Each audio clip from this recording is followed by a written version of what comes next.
Pernahkah Anda merasa seseorang seperti bisa membaca pikiran Anda? Dia tahu persis apa yang Anda inginkan. Dia tahu kapan harus mendekati Anda dan kapan harus memberikan ruang. Dan sebelum Anda menyadarinya, Anda sudah memberikan uang, data pribadi, bahkan kepercayaan penuh kepada orang itu.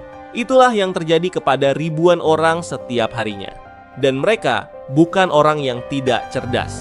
Mereka adalah orang-orang terpelajar, berpengalaman, dan berhati-hati. Namun tetap saja mereka tertipu.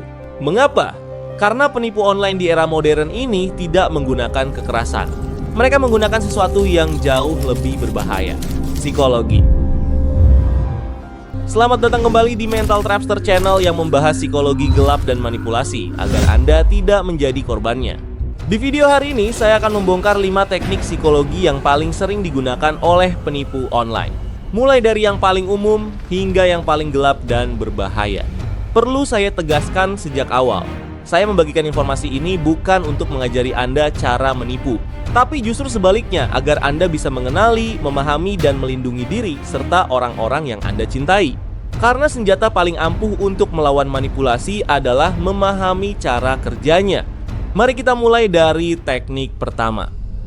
Teknik pertama adalah authority bias atau dalam bahasa Indonesia, bias otoritas. Otak manusia secara alami cenderung mempercayai seseorang yang terlihat memiliki otoritas. Ini bukan kelemahan, ini adalah mekanisme evolusi yang membantu manusia bertahan hidup. Kita diajarkan sejak kecil untuk mempercayai dokter, polisi, guru, dan pemimpin. Penipu online memahami hal ini dengan sangat baik. Maka mereka menciptakan ilusi otoritas tersebut. Mereka menggunakan foto profil dengan seragam profesional, gelar akademik yang tidak pernah diperoleh, logo perusahaan besar yang dipalsukan, atau bahkan nomor telepon yang terlihat seperti nomor resmi pemerintah. Contoh yang paling sering terjadi di Indonesia. Seseorang menghubungi Anda mengaku sebagai petugas bank, menggunakan bahasa formal dan menyebutkan nama lengkap serta nomor rekening Anda dengan tepat.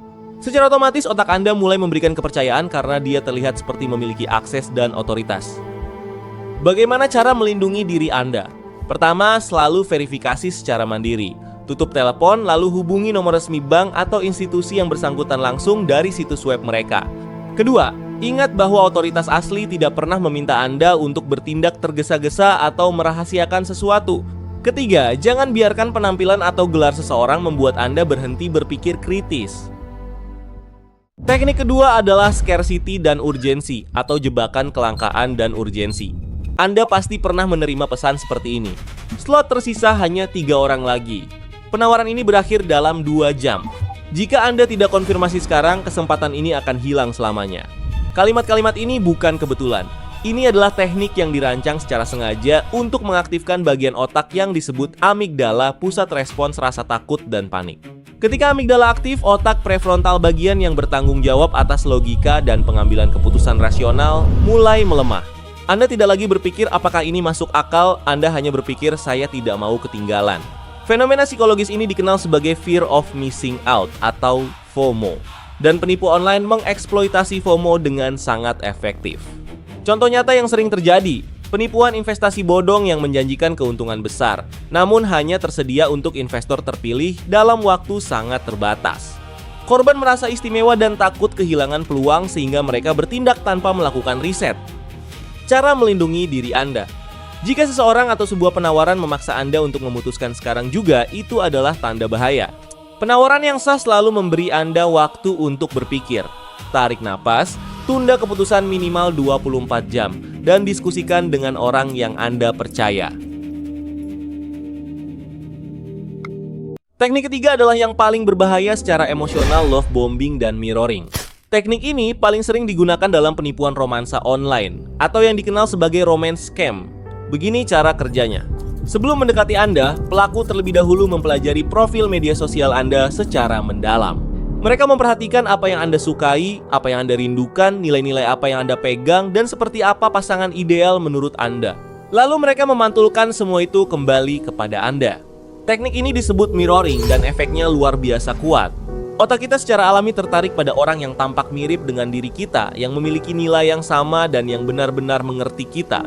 Setelah koneksi terbentuk, pelaku melakukan love bombing membanjiri Anda dengan perhatian, pujian, pesan-pesan yang hangat, dan rasa diistimewakan yang tidak pernah Anda rasakan sebelumnya.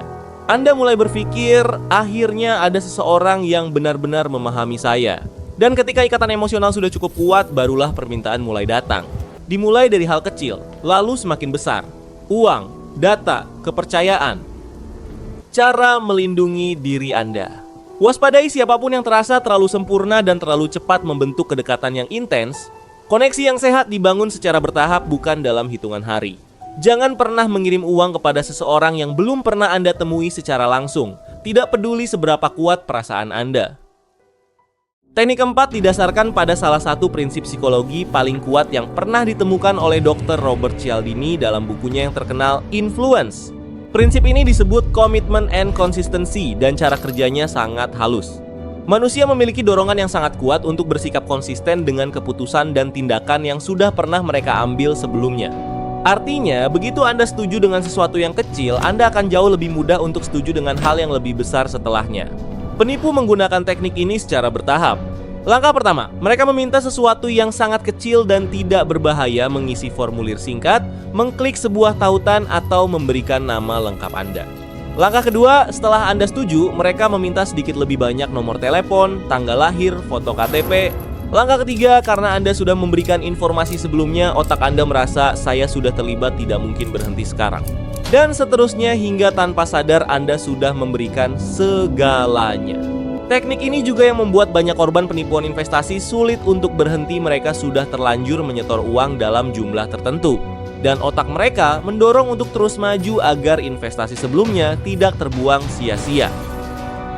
Cara melindungi diri Anda. Sadari bahwa setiap permintaan adalah keputusan yang berdiri sendiri. Fakta bahwa Anda sudah setuju sebelumnya tidak berarti Anda wajib untuk terus setuju. Jika ada sesuatu yang terasa salah di tengah jalan, berhenti adalah tindakan yang tepat dan berani. Teknik kelima adalah yang paling gelap dari semua yang telah kita bahas hari ini. Ini disebut gaslighting. Istilah ini berasal dari sebuah film tahun 1944 berjudul Gaslight, di mana seorang suami secara sistematis memanipulasi istrinya untuk meragukan persepsi dan ingatannya sendiri.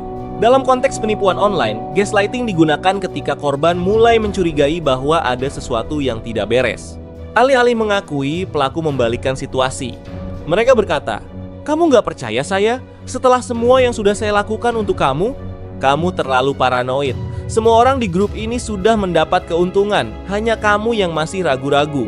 Justru karena kamu tidak mempercayai saya, proses ini jadi terhambat. Ini salah kamu." Kalimat-kalimat ini dirancang untuk membuat korban mempertanyakan persepsinya sendiri. Apakah saya yang terlalu curiga? Apakah saya yang salah? Apakah saya memang terlalu paranoid? Dan ketika korban mulai meragukan dirinya sendiri, pelaku kembali mendapatkan kendali. Gaslighting juga sering disertai dengan isolasi. Pelaku berusaha memisahkan korban dari keluarga atau teman yang mungkin memberikan perspektif berbeda dengan mengatakan hal-hal seperti, "Mereka tidak memahami situasi ini. Hanya saya yang benar-benar ada untuk Anda." Cara melindungi diri Anda. Percayai insting Anda. Jika sesuatu terasa tidak beres, kemungkinan besar memang ada yang tidak beres. Pertahankan koneksi Anda dengan orang-orang terpercaya di sekitar Anda, keluarga, sahabat, atau rekan yang bisa memberikan perspektif dari luar. Dan ingat, seseorang yang benar-benar jujur tidak akan pernah meminta Anda untuk merahasiakan hubungan atau transaksi Anda dari orang lain. Baik, mari kita rekap kelima teknik yang sudah kita bahas hari ini.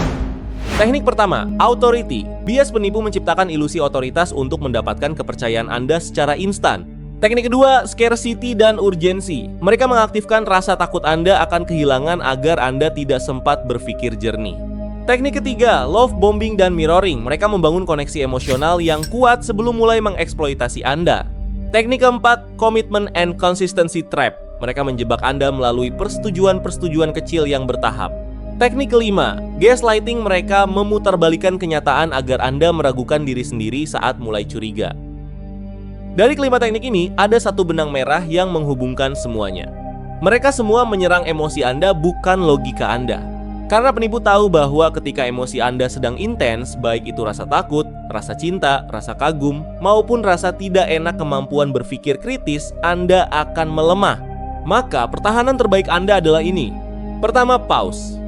Jangan pernah mengambil keputusan penting saat emosi Anda sedang dalam keadaan tidak stabil. Beri diri Anda waktu. Kedua, verifikasi. Selalu periksa identitas, cek sumber, dan konfirmasi dari saluran resmi yang independen. Ketiga, konsultasi. Bicarakan dengan orang yang Anda percaya sebelum mengambil tindakan apapun yang melibatkan uang atau data pribadi. Keempat, percayai intuisi Anda. Jika ada sesuatu yang terasa tidak tepat, besar kemungkinan memang ada yang tidak tepat. Ingat, Anda tidak perlu menjadi orang yang naif untuk menjadi korban. Tetapi Anda perlu menjadi orang yang sadar untuk tidak menjadi korban. Jika video ini memberikan manfaat bagi Anda, saya ingin meminta satu hal kecil. Bagikan video ini kepada orang-orang yang Anda sayangi. Mungkin ada anggota keluarga, teman, atau rekan Anda yang sedang menjadi target seseorang saat ini tanpa mereka sadari. Satu video yang Anda bagikan hari ini bisa menjadi perlindungan yang sangat berarti bagi mereka. Jangan lupa klik like dan subscribe ke channel Mental Trapster agar Anda tidak melewatkan video-video selanjutnya. Dan di kolom komentar saya ingin mendengar dari Anda. Dari kelima teknik yang sudah kita bahas, mana yang pernah Anda alami sendiri atau pernah Anda saksikan terjadi di sekitar Anda? Sampai bertemu di video berikutnya. Tetap waspada, tetap kritis, dan jangan biarkan diri Anda dimanipulasi.